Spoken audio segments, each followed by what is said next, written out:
What's your story, Maddie? I threw an iPad at the wall. I moved my stop loss, it went long. I moved it higher, went long, moved it higher, higher. Numbers turned reds, account liquidated. Your risk management is better, your greed is better, but the game is the game. Like, I lose all the time, bro. You'll never meet a trader who actually trades, who hasn't lost their time and time and time and time again. Take your time, bro. Yeah. Stop rushing. People still don't want to listen to me. You might just be annoying. Stop it, Dan. Plug in it. 5 months to grow this account. I blew like 4 million in funding in one trade.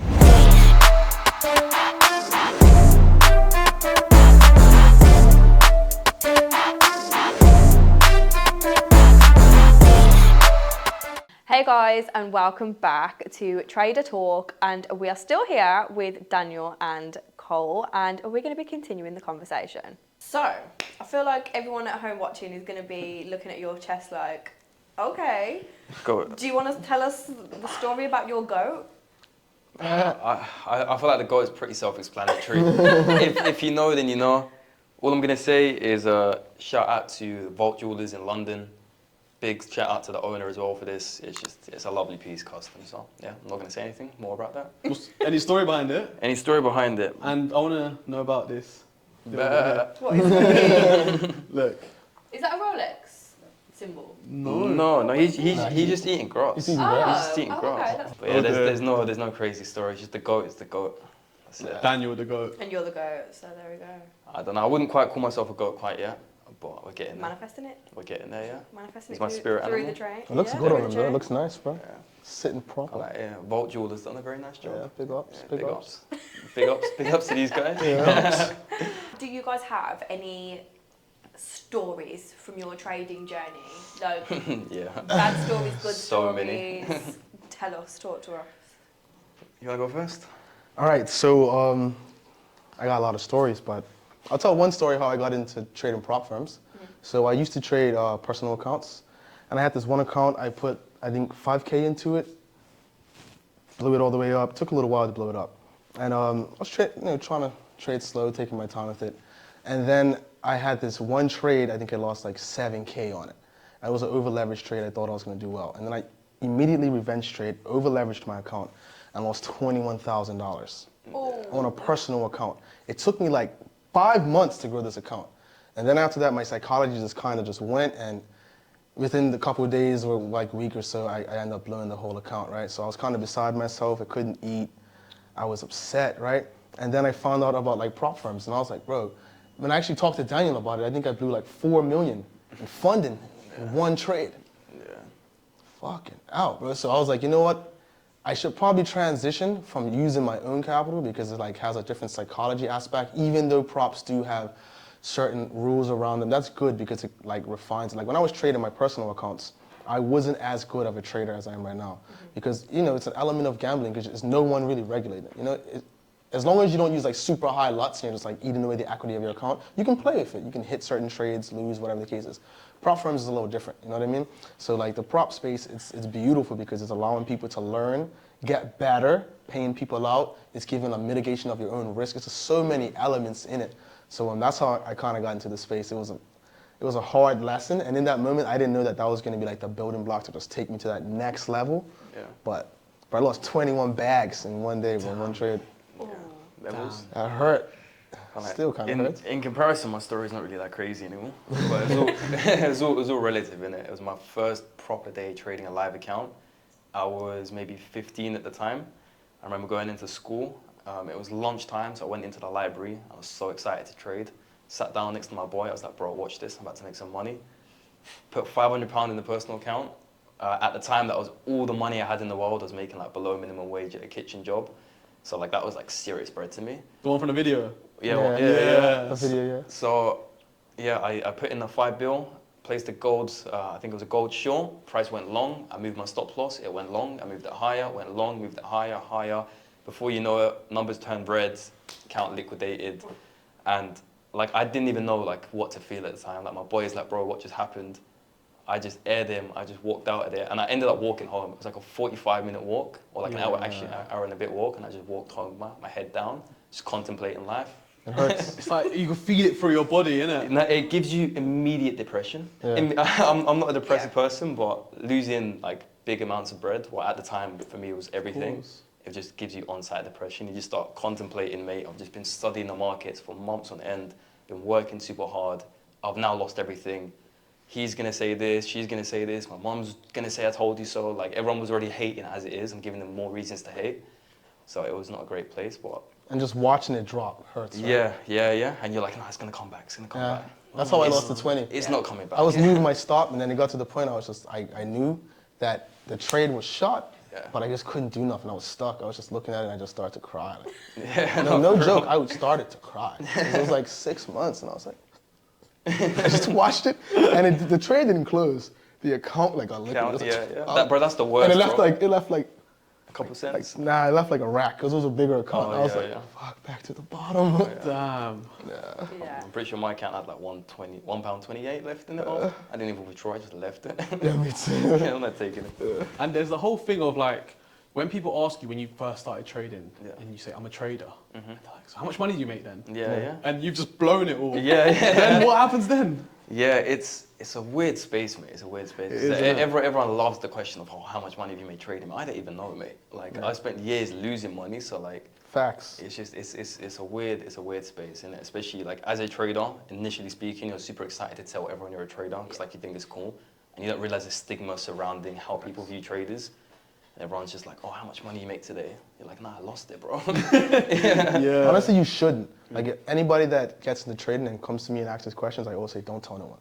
Because like the pressure around it, people's gonna have expectations. Like, don't even tell no one what you're doing. Just make it between you and you. Because when I started, I went to tell my mom, my dad, and then they started checking on your progress. And you had added pressure. And Facts. but don't even tell nobody. Just do what you gotta do in silence. I agree.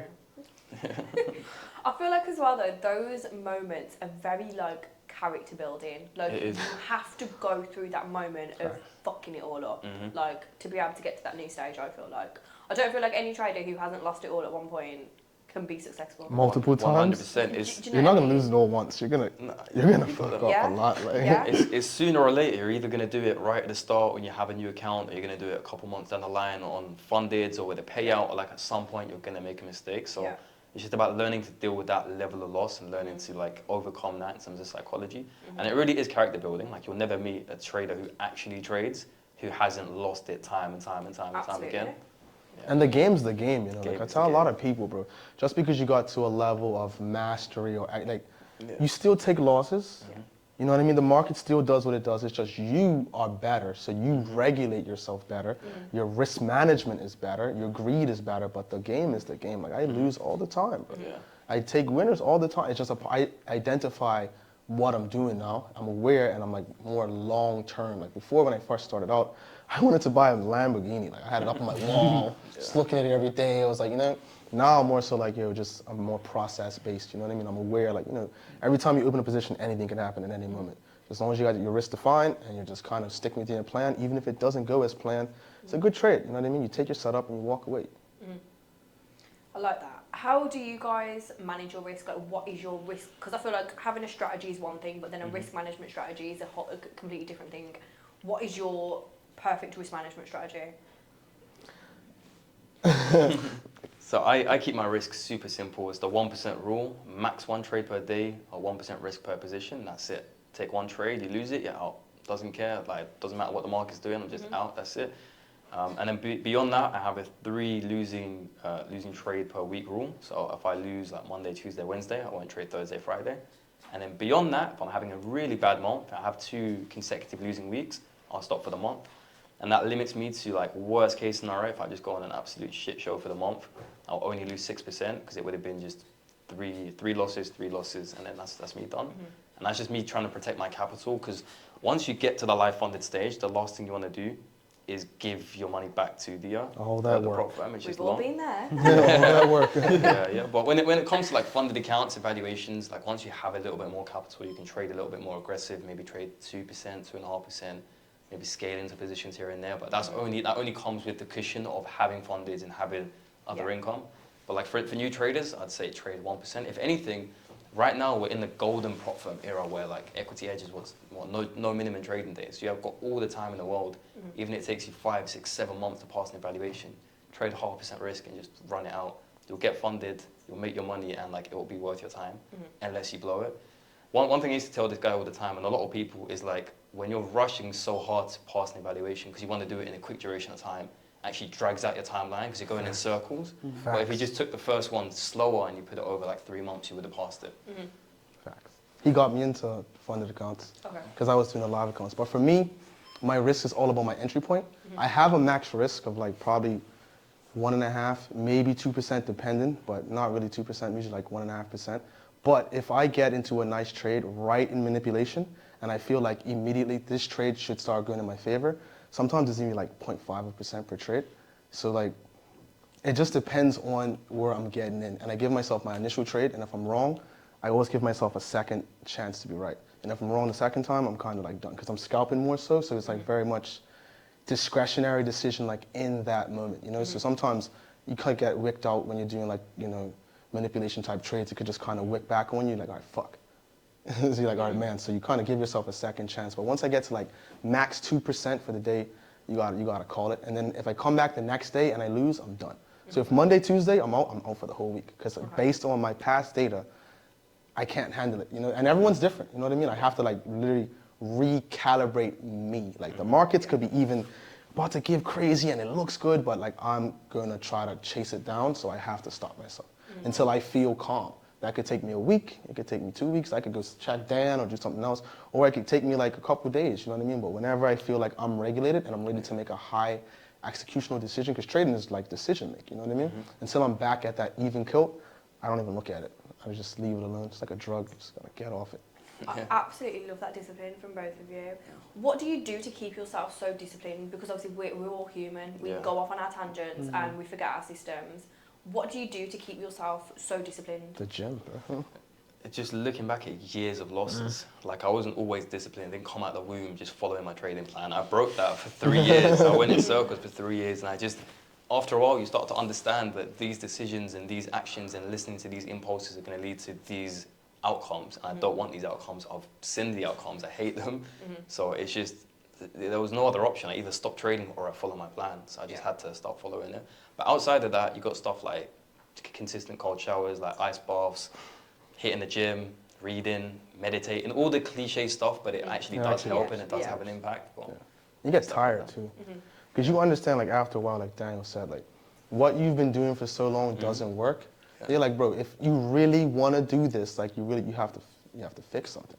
So like me, I used to like place a lot of trades, especially when I was doing live trading. And like Daniel, like he's helped me so much with my trading, like to get to that next level. I slowed down. Like I haven't even traded in like, I don't even know when's the last, like we just came back from Dubai. We haven't really traded. And like for me, I used to, like I would probably check, you know, my broker or trading view just to see what's happening, but I'm not really too interested because now I'm just looking for setups, if that makes sense. I'm not looking to trade, I'm looking for my setup, you know what I mean? So just slowing down a lot and understand that this is a long-term thing. Like when you don't understand that this is like a lifestyle, that 2, 3, 5 years from now, you're gonna be doing the same thing. If you're only thinking about today, that's that hamster wheel. Like even trying to pass the evals, bro, take your time, bro, and stop rushing. Like it's a process thing. And then go into the gym, you know what I mean? Just hang around friends, hang around like-minded people. If you're not around like-minded people, you end up being on like an island, and then that can be kind of tough. You know, like me coming to London, at first I was by myself. Like the first 2 years, it was home gym trade, like a cycle. But in that cycle, I look back and it's like I was warming up. I was, you know what I mean? Then I met my community, and it's so much easier now. Even if I lose a trade, like hit up Dan, he'd be like, I was in that same position, got wicked out, or he'd be like, I did this, he went long, and you know, it's just, we're all just kind of sharpening each other. But it helps so much being around people that's doing the same thing. When you're on your ones, being on your ones and being a trader is a scary place, bro. It really is. Trading's a very like lonely profession, especially initially speaking, like when you don't have a community of traders around you, like you're just trading as you versus the market. And you're getting shredded every day, and no one understands what you're going through. You have to do it, though. You have to go through like, you do have to go through that phase. It is all like character building. I feel like, especially getting into the market and immediately having a community can be very like noisy. Everyone's telling you different things. You're not wise enough to understand, like, this person's telling you smart money is the only way to trade. This person's telling you, no, use this indicator. And you'll believe it as well. And you believe because everything. You just want to be so rich. Exactly, yeah. So it's a very confusing place. There's a lot of noise. That's why you kind of have to find out your own like method into the market, and then you can join the community and like have your methodology. I got blessed because I feel like I'm a Christian. Like Daniel and the community literally came at like the right time because I was trading personal accounts, and I had this one I had this one prop I was trading on, and they were supposed to give me a 5-figure payout, and they didn't pay me. So I'm like, what? And I had just got into props. And then I had another broker live account, and then I was supposed to have another payout, another 5-figure payout, and then it was like, yo, we need this, we need this. They asked for like pretty much everything. There was bank state, just too much stuff. And then I went on to Trustpilot, and it was like, they're scammers. Because sometimes, like even these brokers, you could do BTC. It's like, I put my money into BTC, I grew the account, and it's time for me to get my money out the broker, not a prop. And they weren't paying me, so I was getting frustrated. And then along came Daniel. I'm like, there you go, bang. And it's kind of like, it all made sense. But before then, I was putting in so much work on my ones, and like, I didn't understand what I was doing. I was just in the process, if that makes sense. Like when you get up, you do the same thing every day, and you just know why you're doing it. Like you just go to work every day. You go to work. And now when I look back on 2 years ago, and I'm like, damn, I was really in the gym every single day. I was losing money, flipping. I was doing so much like that over. I was over trading, revenge trading. I was getting the bugs out. But now I can sit around the table and we can all come together with different stories. Like he was in the kitchen. Like we all came for different stories. It's like bam, it kind of like God's timing. You know, we guys out in Dubai. In the car, we looked at each other. We had like this smile. We was like, "Yeah, we did it." Like, That you know? is so. Yeah, it was so like it was real, you know. So just trust your process, you know. Just be process based. I love that. So, what do you think? Obviously, I'm a female trader. What do you guys think about like females in the trading space? Do you want my honest answer? Of course. Oh, we're here. Because I don't know how PG this podcast is, isn't it? I mean, you guys are just traders, aren't you? It's just like there's no real difference, is it? Yeah. I mean, I think we're a bit special. Yeah. Yeah, I mean, there's not a whole lot of like female traders in the game, but one thing I will say is, especially on social media, it's way easier for you to grow as a female trader than it is. Yeah. 1,000,000%. People, you can be talking absolute nonsense, but people just stop scrolling and look at you because like you look kind of nice. Like that's all it comes down to. That's literally it. Is that what you Meanwhile, I can be talking the absolute facts, value. No one cares, innit? Because I've looked at me.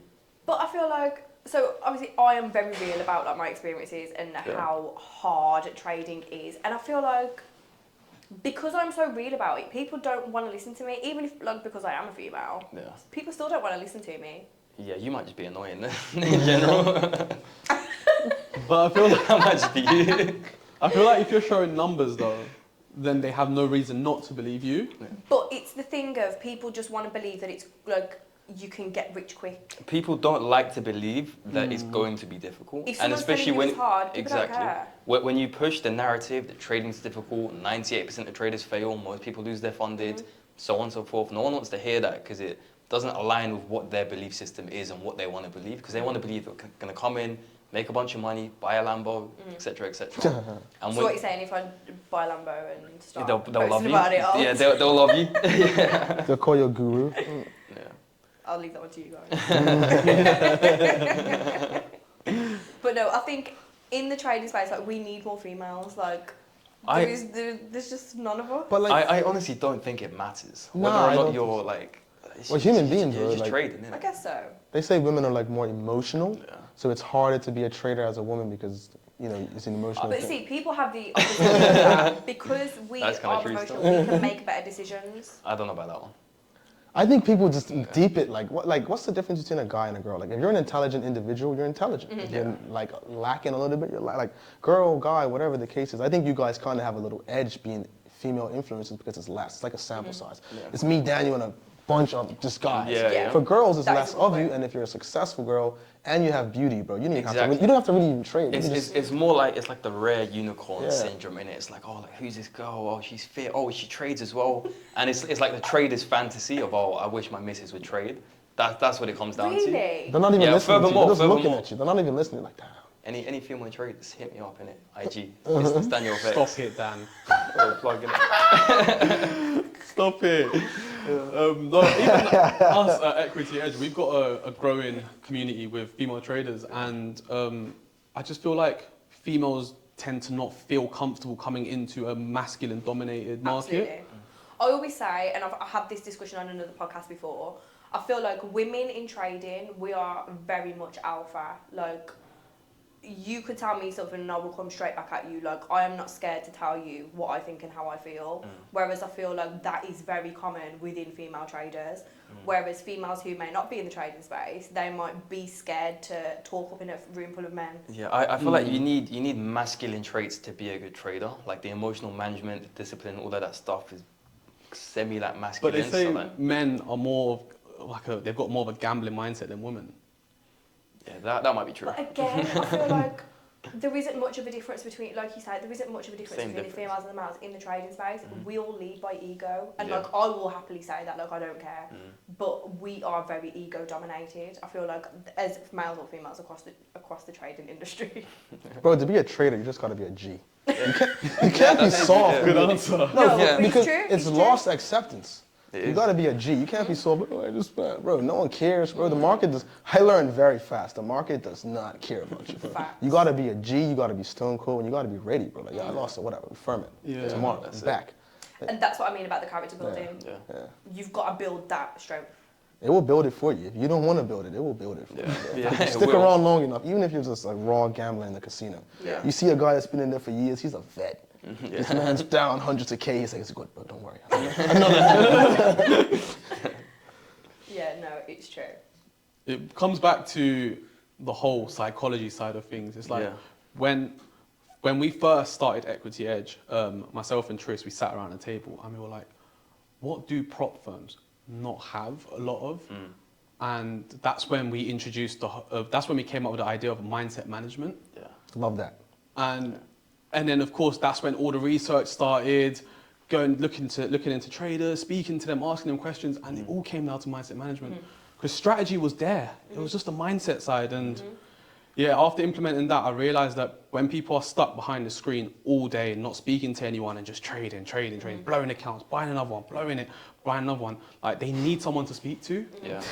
They need for help. sure. They need help. 100%. But I also feel like people, if you are sitting at home trading all day, like get out, get a job. Get business, a hobby. Do something. But Literally. if you're sat behind a screen all day, that is going to mess you up mentally, just in itself. But if you're trading on top of that, like I always say, people who want to quit their 9 to 5 to trade full time, don't do it. Yeah. Trading full time is not what it seems. But back to sitting behind a screen, like, isn't that a part of the journey though? Like, you have to go to that beginning phase of just being When you're addicted to it. learning. When you're learning, like, and it's like, But if you're live trading and you're sat behind a screen all day, nah. you're revenge trading, Yeah. there's a whole heap of things that come into that. 100%. I feel like if you're sitting there looking at a chart for an extended period of time, while you're looking at that chart, you're going to do something. You're going to take a trade. You're going to convince yourself that price is doing this. Like analysis paralysis is a very real thing. Facts. If you look at price for long enough, you will find something, even if it's not there. And that's why, for me personally, my first year of real profitability is when I started doing other businesses. I started distracting myself. I had way more going on, and I just wasn't that focused on trading. Very good book, The Subtle Art of Not Giving an F. I'm not going to say that book. Yeah, Mark Manson. Yeah, very good book. But he speaks about concept of how when you don't care as much about something, you tend to do better at it, and that is really the case with trading. Like you naturally set and forget, and you should let your trades ride out. You're not too fixated on it. But when you're just trading, when you're just hungry for that position, it's make or break. Like you literally need to trade. You need to hit TP. Facts. You need to pass the evaluation, and that level of pressure is not good for your trading. That's one of my rules. If I go to my computer and I don't see the setup I want, I close it down and walk. I don't, because when I sit there, after a while, 15, 30 minutes, I'm gonna see some type of variation. I'm like, it's coming. And more times than not, I lose every single one of those trades. Yeah. I just try to convince myself that something, like you said, not the subtle art. Even with females, bro. And you seem like you want a girl, or if a girl wants a guy, when you act like you don't care, the next thing you know, she's all on you, bro. Just let it come, bro. Just don't Let it do go. it. Chill, yeah. I've got a massive ego, so no one needs attention. Well, she's a little different. So, for the final question, can you give one sentence for advice you would give to someone who is new to the funding space? Chill out, relax, take it slow, trade less. You don't need to be trading as much as you think you do. I would recommend max be taking 2 to 3 positions a week. And remember that it's unlimited trading days. You don't need to pass it in 1 month. You don't need to pass it in your first week. Just relax, that's it. Trade it 2-3 months, you'll get it. Trust your process, trade your plan, and you're good. I'd say anybody you see in any given industry that's at a high level, they didn't get there overnight. So just be aware of what you're about to do and take your time, bro. A lot of people fail accounts. It's normal. You might have to restart a challenge. You might have to buy a few challenges. I bought a few challenges. You might get funded and lose that. It's normal. Just stay down. I love that. Yeah. Well, thank you guys for being our first guests on the podcast. Thank you for having us. Thank you. It's been amazing. Thank you for having you guys. Aren't you? Here's mine. You as well, Mads.